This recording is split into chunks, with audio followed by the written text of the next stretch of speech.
Hi guys. Hello. Hi guys.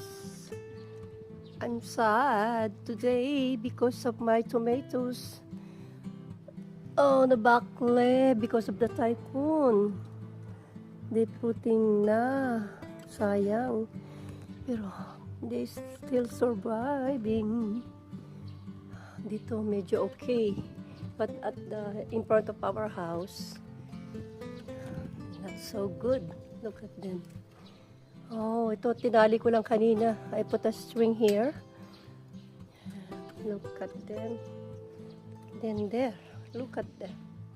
Para silang sinabunutan. Oh my gosh. Hello baby. My strawberry. Bigay ko na lang to sa ibon. Okay. Oh. Fighting lang. Thanks for watching.